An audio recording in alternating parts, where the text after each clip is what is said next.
마켓 주민 시간입니다. 시장에서 이슈가 되고 있는 이슈들, 기업들 집중 분석하는 시간이죠.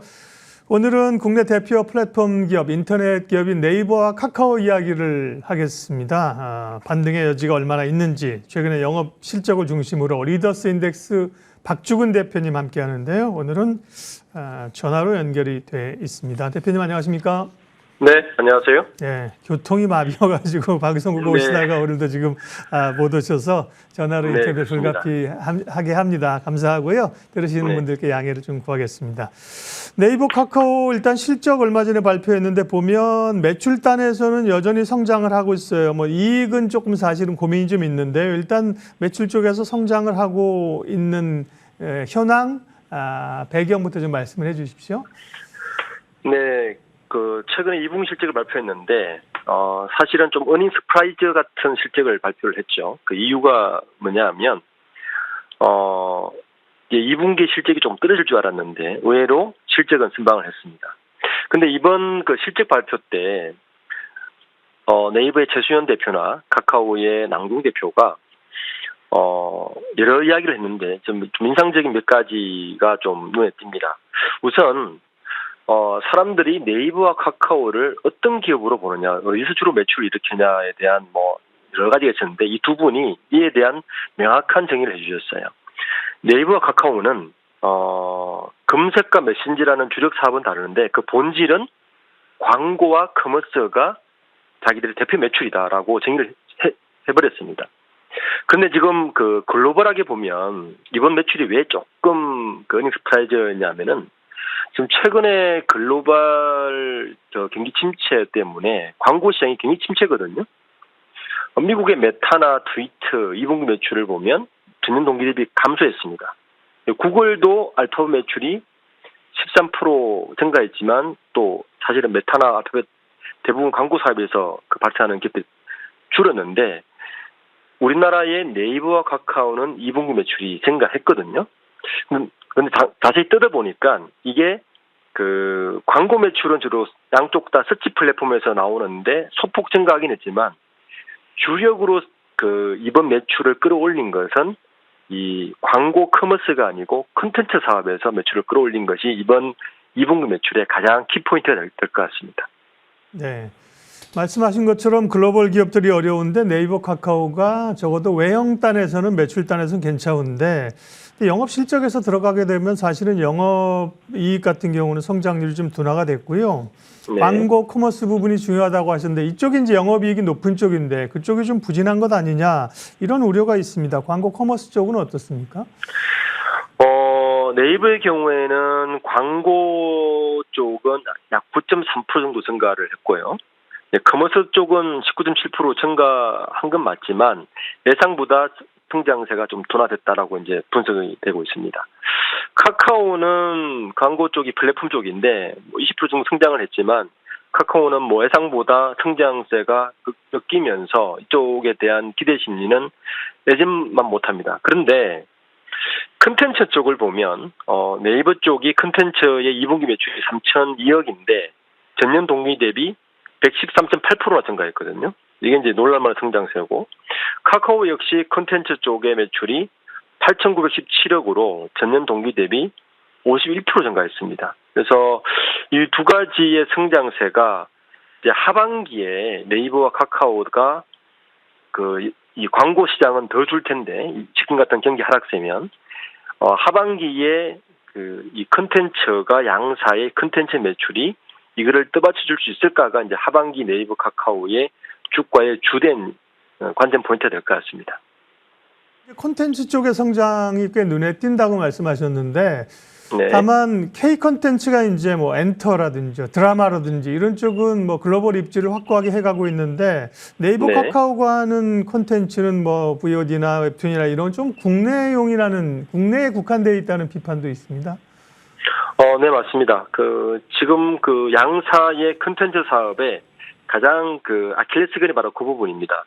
네이버를 보면 네이버는 웹툰하고 웹소설 콘텐츠 사업 매출이 3,002억을 기록했는데 아까 말씀드렸듯이 지난해보다 113.8% 성장을 했죠. 그런데 이 글로벌 통합 거래액을 보면 전년 동기 대비 19.6%밖에 성장 안 했어요. 그래서 이게 국내용 아니냐, 글로벌 성장에는 한계가 있는 것이 아니냐라는 게 지금 좀 우려 사항 섞인 목소리 나오고 있고, 카카오를 보면 카카오는 피코마, 그러니까 일본에 있는 피코마를 중심으로 이제 콘텐츠 사업이 성장하고 있는데, 카카오는 네이버보다는 글로벌 성장세가 조금 앞서고 있는 것 같습니다. 왜냐하면 이 카카오 피코마를 내세워서 유럽 시장에도 현재 본격적으로 진출을 하고 있고, 지난 3월에 프랑스 서비스 시작도 이제 이미 시작을 했었고, 3월에 시작했는데 네이버 네트를 지금 제치고 앞서가고 있거든요. 이런 부분에서는 카카오가 네이버보다는 글로벌 부분에서 좀 앞서고 있는 것은 현재 나온 사실인 것 같습니다. 네이버는 이제 컨텐츠 사업 부분에서 2분기 영업 손실이 950억이 났어요.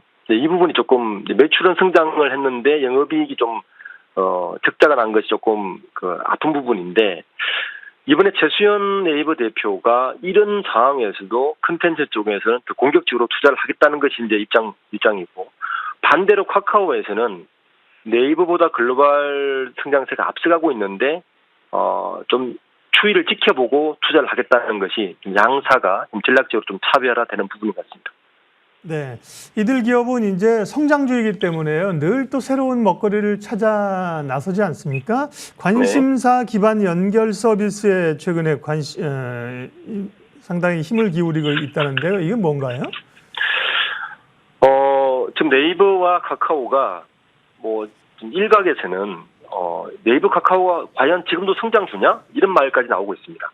그러니까 이미 가치주로 돌아선 것이 아니냐, 이제 이 부분이 앞으로 네이버 카카오의 이제 주가에 가장 큰 영향을 미칠 텐데, 이러한 우려 때문인지 네이버 카카오가 새로운 서비스를 이제 새로 내놓고 있어요. 그것이 뭐냐하면 일종의 커뮤니티형 메타버스입니다. 그러니까 네이버도 메타버스 사업을 시작을 했지만 아주 구체적인 그림 나오지 않고 있고, 카카오도 마찬가지인데, 이번에 최수연 대표와 남궁 대표가 이야기하는 신 서비스가 뭐냐면 커뮤니티형 메타버스를 지금 발표하고 있습니다. 4세대 커뮤니티라고 이야기를 하고 있는데, 잘 아시듯이 네이버는 지금 현재 밴드라든지 관심사를 기반으로 여러 커뮤니티가 있습니다. 이거를 묶어서 예능, 드라마 등 엔터테인먼트 분야에서 이용자들이 실시간으로 이야기를 나누는 톡 기능을 좀 더 확대해서 요 커뮤니티를 기반으로 메타버스의 기반을 마련하겠다는 것이 핵심이고요. 카카오는 카카오 채팅 사이트에서 오픈 채팅을 기반으로 메타버스를 확장하겠다는 게 차별합니다.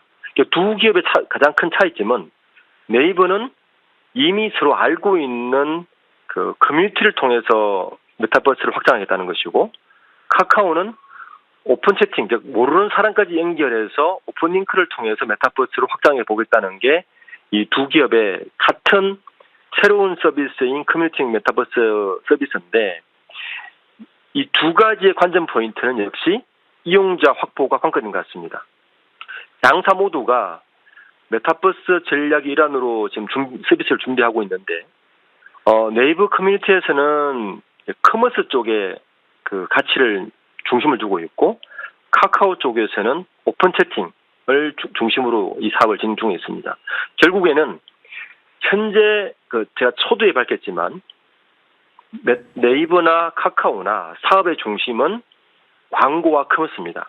그러니까 이 광고와 커머스를 어떻게 더 새로운 서비스를 연장시킬 것인가가 핵심인데, 그 서비스를 커뮤니티형 메타버스라는 새로운 서비스를 만들어서 그 가상 공간에서 광고와 커머스를 한 번 더 사업을 확장해 보고 있다는 게 이 두 서비스의 핵심인 것 같습니다. 네.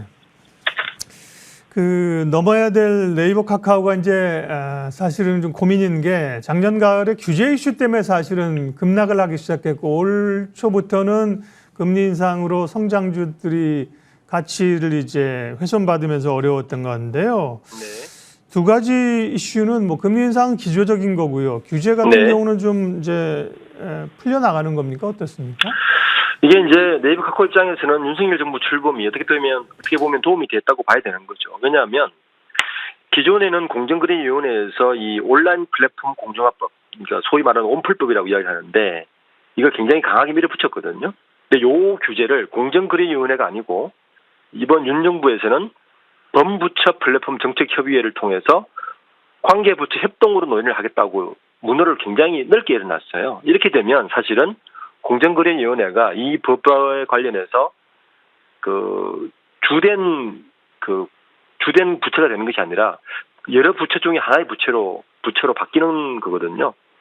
이거를 이제 정부에서는 민간 자율기구에 4개 분과를 만들어서 맡기겠다는 겁니다. 이렇게 되면 사실은 공정위에서 원래 추진하고자 했던 온라인 플랫폼 공정화법이 무산되는 것과 마찬가지라서 이 소식은 네이버 카카오가 향후 사업에 하는 데 있어서 굉장히 좀 도움을 받지 않을까라는 게 이제 주된 예측입니다.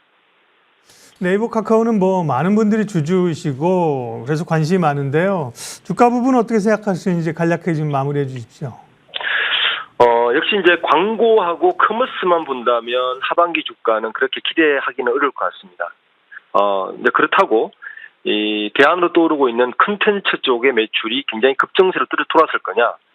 관건은 글로벌 확장이 굉장히 수반돼야 되는데 이 부분도 하반기에 바로 나타날 것 같지는 않아서 하반기의 주가는 좀 관망세가로 보는 것이 대체적인 이제 시각인 것 같습니다. 굳이 이제 하나 남은 게 있다면 제가 아까 방금 말씀드린 대로 새로운 커뮤니티, 메타버스를 활용한 새로운 커뮤니티로 확장하면서 광고와 커머스 시장을 동반 따라오는 것인데 이 부분이 향후에 하반기 이후의 관전 포인트가 될 것 같아서 당장 하반기에는 이 효과를 누리기에는 좀 어려울 것 같습니다.